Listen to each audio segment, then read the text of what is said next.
Olá amigos e amigas, aqui do nosso canal do YouTube do Apostolado da Igreja Católica, Salve Maria. E hoje é o último vídeo dessa nossa jornada de estudo a respeito do tema do purgatório. E hoje eu vou estar simplesmente respondendo as perguntas que foram postadas nas redes sociais do nosso apostolado, como também no Facebook, Instagram, ou até mesmo aqui no nosso canal do YouTube, tá certo? Mas antes eu convido você, meu irmão, minha irmã, para que possamos rezar, fazer a nossa oração inicial. Senhor, aqui estamos reunidos em Teu nome, desejosos de construir Teu reino. Que o Espírito Santo que enviaste aos nossos corações mantém viva a Tua presença em nós, nos ensine o que devemos refletir e os passos que devemos dar, para que, fortalecidos com Tua graça, possamos realizar os Teus desígnios. Se Tu, ó Espírito Santo, o inspirador do nosso discernimento, ensina-nos a escutar os outros e a nos deixar iluminar com Suas luzes, e fazes que sempre busquemos a verdade. Desejosos disto, estamos aqui reunidos, em nome do Pai, do Filho e do Espírito Santo. Amém. Muito bem, vamos então responder as perguntas que foram enviadas, pelos nossos amigos e amigas. A primeira pergunta é da nossa amiga, nossa irmã Carla Cristina, normalmente participa junto conosco, nas nossas lives aqui. Ela pergunta o seguinte: o fogo do purgatório é parecido com o do inferno?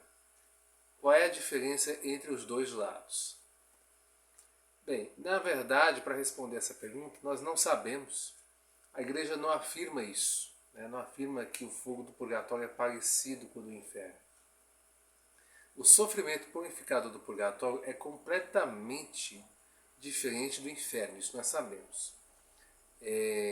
Porque isso nos ensina o Catecismo da Igreja Católica e também a Santa Catarina de Gênova, no seu livro sobre o Tratado do Purgatório.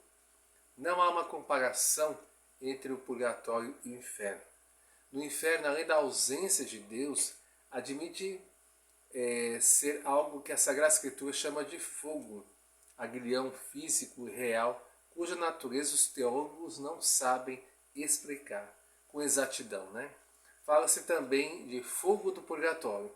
Todavia, isso não é senão uma metáfora para designar o sofrimento da alma que não pode ainda ver a Deus face a face. Ok? Bem, uma outra amiga perguntou aqui: gosto muito de estudar sobre o purgatório. Ele tem 3 níveis. Quem está no purgatório tem certeza que está salvo. Mesmo que demore, verá a Deus. Esse foi o comentário desta pessoa. Na verdade, esses 3 níveis são descritos, os 3 níveis do purgatório são descritos por Santa Francisca Romana, que são como que as 3 grandes províncias daquele reino de sofrimento.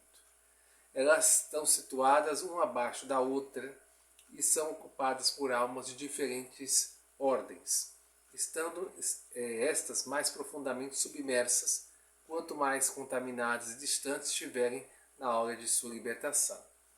Não somos obrigados a crer nisso, pois a Igreja não obriga a crer em revelações particulares, como é o caso desta santa. Mas isso pode ser que seja bem verdade. Ok?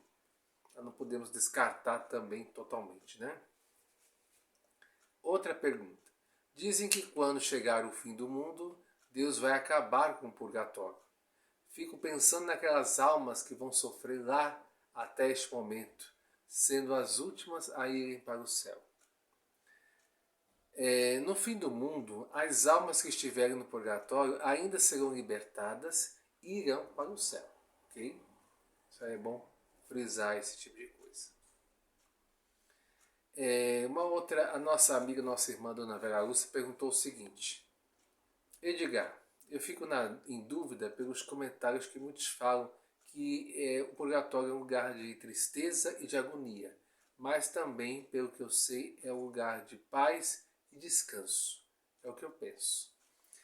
O purgatório ele é um local de sofrimentos reais e terríveis, mas ao mesmo tempo, como a alma sabe que sairá de lá, não fica em desespero.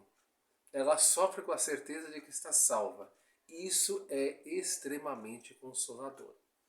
E se tratando de consolação, nada melhor do que o ensinamento dos santos a respeito do purgatório. Como, por exemplo, São Francisco de Sales, que viveu entre 1567 a 1622, que nos deixou um ensinamento maravilhoso a respeito do purgatório. Então eu vou dizer para vocês aqui o que foi que o Santo São Francisco de Sales ele nos deixou de ensinamento. Que as almas ali vivem uma contínua união com Deus. Estão perfeitamente conformadas com a vontade de Deus, só querem o que Deus quer, e se lhes fosse aberto o paraíso, prefeririam precipitar-se no inferno a apresentar-se manchadas diante de Deus. Purificam-se voluntariamente, amorosamente, porque assim o quer Deus. Querem permanecer na forma que agradar a Deus e por todo o tempo que for da vontade dele.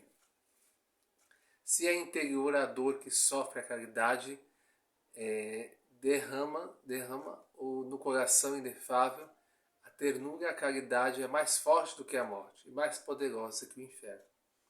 O purgatório é um feliz estado, mais desejável, que tem nível, porque as chamas que lá existem são chamas de amor. Tá? Também tem um outro aqui, o São João da Cruz, é doutor da igreja, né, que viveu entre o ano 1542 a 1591. E assim a alma, sofrendo tal purificação ou não, entrará no fogo da outra vida, ou dele se há de ter muito pouco, porque é de maior proveito. Uma hora desse sofrimento aqui na terra do que muitas depois da morte. Seu livro chamado Noite Escura, né? O livro Noite Escura, né? A Santa Catarina de Gênova, que eu já citei aqui, que morreu no ano 1510, ela diz que viveu 2 anos do purgatório na Terra.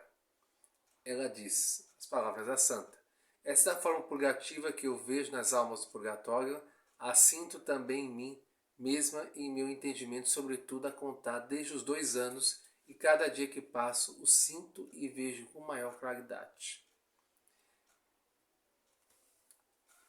Ela, no seu livro, o Tratado do Purgatório, que foi publicado em 1551, há uma explicação católica sobre o purgatório. Ela assim diz no seu livro, né? As almas que estão no purgatório, segundo o alcance do meu entendimento, não podem ter nenhuma outra afeição que a de estar nesse lugar, e isso acontece por determinação de Deus. Não podem essas almas voltarem para si mesmos, dizendo, por exemplo, já cometi tais e quais pecados pelo que mereço estar aqui. Tampouco poder dizer a si mesmas, eu não queria ter cometido, porque assim eu estaria agora no paraíso. Nem sequer pode dizer que de outras almas. Essa estará aqui antes de mim e eu sairei antes dela. Deus mostra a sua bondade até com os próprios condenados. A pena dos condenados não é, contudo, infinita em quantidade, porque a doce bondade de Deus resplandece com o raio de sua misericórdia ainda até no inferno. O homem morto em pecado mortal merece uma pena infinita em um tempo infinito, mas a misericórdia de Deus faz só o tempo infinito e a pena finita em quantidade, posto que justamente poderia dar-lhes pena muito maior do que é dada. Oh, que perigo é o pecado quando se comete com malícia, porque o homem não se arrepende dele, senão com muita dificuldade, e não arrepende, se permanece na culpa, a qual persevera nela, tanto quanto o homem permanece nessa vontade do pecado cometido e de não cometê-lo. Isso aqui são palavras do Tratado de Santa Catarina de Gênova, certo? A necessidade do purgatório. Mais ainda quero dizer-lhes, é o que vejo, e que, pelo que se refere a Deus, o purgatório não tem nem sequer portas, tal como quer nele entra o que Deus é todo misericórdia e tem sempre para nós os braços abertos para receber nós em sua glória.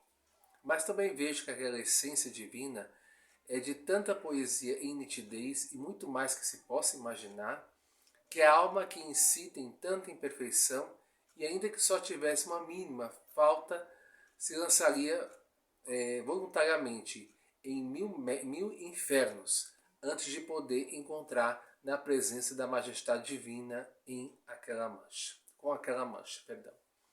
E por isso a alma vivendo o purgatório ordenado para purificarem daquelas manchas, se lança dentro e lhes parece encontrar nele uma grande misericórdia, pois vai poder tirar de si aquele impedimento. Muito bem, como é que surgiu, né, o purgatório na história da igreja? Então, a nossa amiga, nossa irmã Lucicrécia foi que fez a pergunta. Desde os seus primórdios, a igreja assistida pelo Espírito Santo acredita na purificação das almas após a morte, das penas devidas a seus pecados, já perdoados, e chama esse estado de lugar de purgatório. O purgatório ele é uma verdade de fé confirmada por vários concílios da igreja, como o de Florença, o concílio de Trento e também o concílio Vaticano II. E também pelos papas, a igreja reza pelas almas do purgatório em todas as santas missas. Este ensinamento apoia-se também na prática da oração pelos defuntos, da qual já a Sagrada Escritura fala, e eis porque ele, Judas Macabeu, mandou oferecer sacrifício expiatório pelo que havia morrido, a pedir que fossem absolvidos do seu pecado. Desde os primeiros tempos, a igreja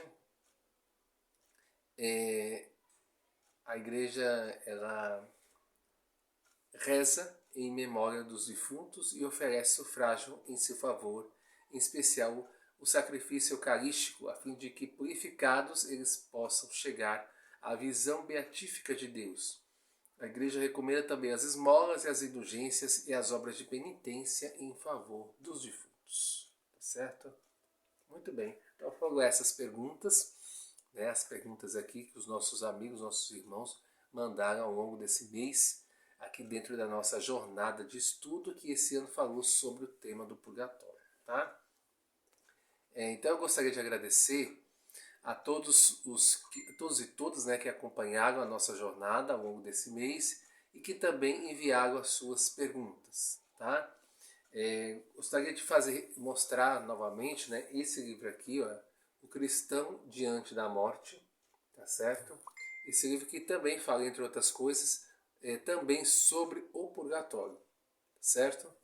Fala aqui sobre o purgatório, fala sobre morte, sobre céu, sobre inferno, é de autoria do professor Felipe Aquino, tá? Vale a pena vocês conferir esse livro depois, tá certo? Tá bom? E para encerrar, vamos fazer a nossa oração final, e assim como foi, né, desde o começo, nós vamos também fazer a nossa oração final com as orações diferentes referente a esse tema sobre o purgatório, tá bom? Então vamos lá. Senhor Jesus, pelos merecimentos do sangue precioso contido no cálice que apresentastes aos vossos apóstolos depois da ceia, dignai-vos socorrer e livrar as almas do purgatório, principalmente a que foi mais fervorosa com o Santíssimo Sacramento do altar. Levai-a hoje para o céu, a fim de que, unida aos anjos e à vossa Mãe Santíssima, vos bendiga para sempre. Amém. Muito bem, meus irmãos e irmãs, espero que vocês tenham gostado. Agradeço mais uma vez por terem ficado ao longo desse mês com esse nosso estudo, né, a respeito sobre a nossa jornada de estudo com o tema do purgatório, tá bom? Então é isso, fiquem todos e todas com Deus e até uma próxima oportunidade, até uma próxima jornada de estudo. Salve Maria!